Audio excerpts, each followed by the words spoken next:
जय श्री राम दोस्तों। मैं कल्याण भगत स्वागत करता हूं आपका अम्बे कल्याण चैनल पर। दोस्तों, एक हमारे भगत हैं, शिष्य हैं, जिनका प्रश्न है कि गुरुजी सवारी के क्या नियम होते हैं, उसके बारे में हमें बताइए। यानी जिस व्यक्ति के ऊपर सवारी आती है उसको किन किन नियमों का पालन करना पड़ता है, इसके बारे में हमें बताइए। दोस्तों, जिनको सवारी आती है उनको कौन कौन से ऐसे नियम हैं जिनका पालन करना चाहिए। उनको भोजन में क्या सावधानी रखनी चाहिए, पूरे दिन का जो रूटीन होता है वो रूटीन उनका क्या होना चाहिए। तो दोस्तों, आज की वीडियो में हम इसी टॉपिक पर बात करेंगे। वीडियो को ध्यान से सुनना, बारीकी से, ताकि आपको हर एक चीज आसानी से समझ में आ सके। दोस्तों, सबसे पहले तो मैं आपको एक चीज बता दूं कि सवारी एक तो गुरु के द्वारा प्राप्त होती है, यानी गुरु के द्वारा शिष्य को प्रदान की जाती है, और दूसरी सवारी आपको प्राप्त होती है आपकी मेहनत से, आपके इष्ट देवता की कृपा से। यानी आप कोई साधना करते हैं, उपवास करते हैं, मंत्र जाप करते हैं, और आपकी पूजा पाठ से प्रसन्न होकर कोई शक्ति सवारी के रूप में आपको मिल जाती है। दोस्तों, जब भी किसी शक्ति की सवारी आपको मिलती है तो वो सवारी एक तरंग के रूप में कार्य करती है, यानी आपको एक तरंग मात्र शक्ति की मिलती है। सवारी के अंतर्गत दोस्तों, कभी कभी आपने सुना होगा कि लोग कहते हैं कि माता काली की सवारी आ गई। तो दोस्तों, कभी भी माता काली किसी के शरीर में नहीं आती, बल्कि जब भी कोई शक्ति आपको सवारी के रूप में मिलती है तो उसकी थोड़ी सी ऊर्जा आपको तरंग के रूप में मिलती है। कोई भी देवता किसी के शरीर में नहीं आते, उनकी तरंग आती है, ऊर्जा आती है। दोस्तों, इसको एक उदाहरण के द्वारा मैं आपको समझाता हूं। जैसे दोस्तों 11,000 वॉट की बिजली की लाइन होती है, उस लाइन में से कुछ वोल्टेज आपको घर में इस्तेमाल करने के लिए दिया जाता है। आपके घर के उपकरणों को डायरेक्ट 11,000 वोल्ट का करंट नहीं दिया जाता। अगर ऐसा किया जाए तो आपके घर में जितने भी उपकरण लगे हैं वो सभी जलकर राख हो जाएंगे। उसी प्रकार से माता रानी की जो तरंग होती है वो आपको पूर्ण रूप से ना मिलके केवल उसकी कुछ तरंग ही आपको प्राप्त होती है।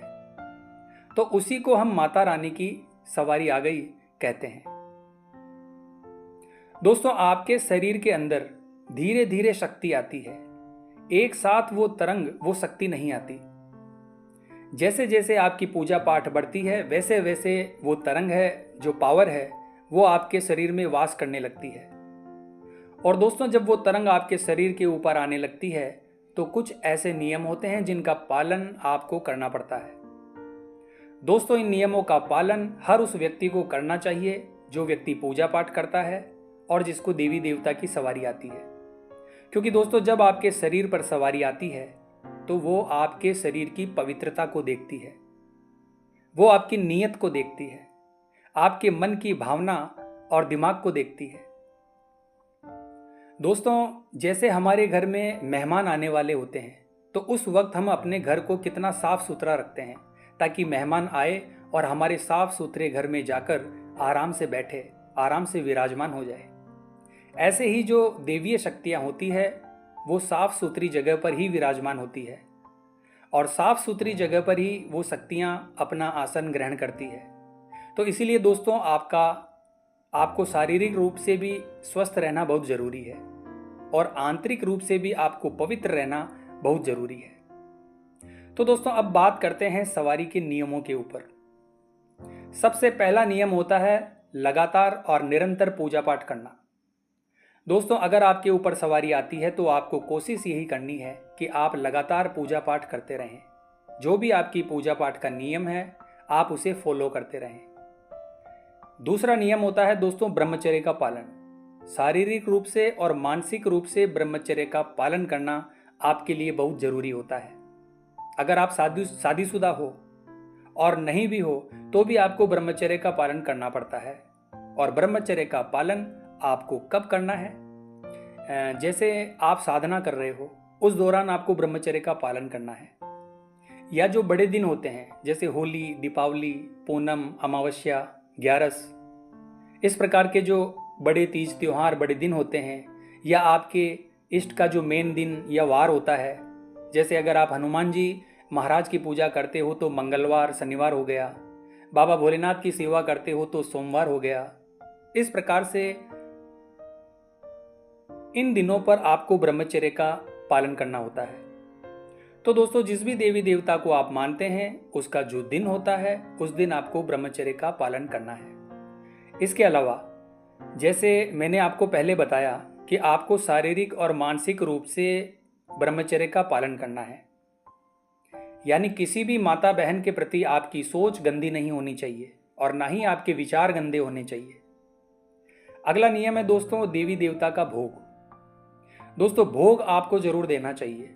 जिनको भी सवारी आती है उनका हफ्ते का एक भोग निश्चित होता है, चाहे वो सोमवार हो, मंगलवार हो, बुधवार हो, उनका कोई भी दिन हो, उस दिन आपको भोग जरूर देना चाहिए। आप चाहें तो लौंग और बतासे का भी भोग लगा सकते हैं, और अगर आप चाहें तो मिठाई का भोग लगा सकते हैं, खीर पूरी का भोग लगा सकते हैं, हलवे का भोग लगा सकते हैं। भोग में हम सात्विक तरीके से ही अपने इष्ट देवता को पूजते हैं। तो इस प्रकार से हफ्ते में एक बार आपको अपने इष्ट देवता को भोग लगाना है। अगला नियम है दोस्तों, हवन करना। दोस्तों, हवन एक साधक के लिए, एक सवारी वाले व्यक्ति के लिए बहुत जरूरी होता है, क्योंकि हवन करने से बहुत मात्रा में ऊर्जा उत्पन्न होती है। साधक की जो ऊर्जा है वो तीव्र गति से बढ़ती है। इसलिए हवन हर व्यक्ति को, हर सवारी वाले व्यक्ति को करना चाहिए। इसके लिए दोस्तों, जिस मंत्र का आप जाप करते हैं उस मंत्र के माध्यम से आप हवन कर सकते हैं। अगला नियम है दोस्तों, अगर आपने धूना चेतन किया है या आपने धूना बना रखा है तो उसे चेतन करना आपके लिए बहुत जरूरी है। ऐसा नहीं है कि धूना आपने रखा है और आप उसको जलाते ही नहीं हैं, यानी आप उसे जागृत नहीं करते हैं। इसके अलावा दोस्तों, अगर आपके पास धूना बना हुआ है, आपने धूना बना रखा है, तो देवी देवता का भोग भी आपको धूने में ही लगाना है। दोस्तों, धूने की सेवा को महान सेवा माना गया है। अगला नियम है दोस्तों, जो भी आपके इष्ट देवता हैं या जिनकी सवारी आपके ऊपर आ रही है और उनका जिस जगह पर सिद्धपीठ स्थान है, उस सिद्धपीठ स्थान पर आपको 2-4 महीने में एक बार जरूर जाना है, ताकि आपकी कनेक्टिविटी उनसे बराबर बनी रहे और वहाँ की जो दिव्य शक्तियाँ हैं, ऊर्जा है, उनकी कृपा भी आपको बराबर मिलती रहे। इसलिए आपको सिद्धपीठ स्थान पर जाना बहुत जरूरी है। अगला नियम है दोस्तों, तामसिक चीजों का परहेज करना। मीट, मांस, मछली, दारू, अंडा, इन चीजों का आपको परहेज करना है। आप चाहे किसी भी देवी देवता की पूजा करें, कोशिश आप यही करें कि आप इन चीजों का परहेज रखें, क्योंकि ये चीजें आपके शरीर के अंदर तामसिक गुणों को पैदा करती है, जिससे एक व्यक्ति राक्षस प्रवृत्ति का बन जाता है। और साथ ही साथ इनके सेवन से देवीय तरंगों को आपके शरीर में आने में परेशानी होती है। देवीय तरंगे आपके शरीर में वास नहीं कर पाती, क्योंकि आपका शरीर गंदा हो जाता है। इसलिए आपको हमेशा पवित्र रहना है और तामसिक चीजों को अपने जीवन से दूर रखना है। अगला नियम है दोस्तों, निरंतर गुरु मंत्र का जाप करना। गुरु मंत्र का जाप जितना हो सके उतना करो।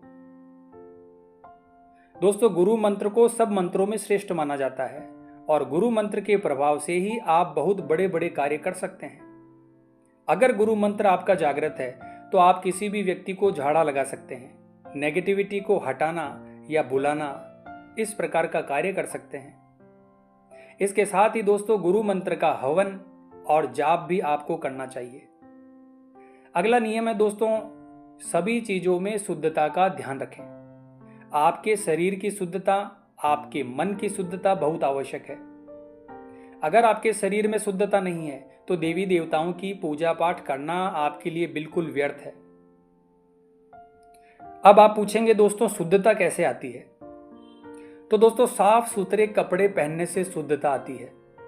अगला नियम है दोस्तों, आपकी नीयत का साफ होना। दोस्तों, अगर आपकी नीयत साफ है तो देवी देवता की कृपा आपको मिलती रहेगी और आपके घर में हमेशा बरकत रहेगी। नीयत मतलब दोस्तों, आप किसी पर गंदी नजर न डालें, आप लालची और स्वार्थी ना हो, किसी को पीड़ा या दुख देने वाले कार्य न करें। इस प्रकार से आपका चरित्र होना चाहिए। इसीलिए आपको इन नियमों का पालन जरूर करना है।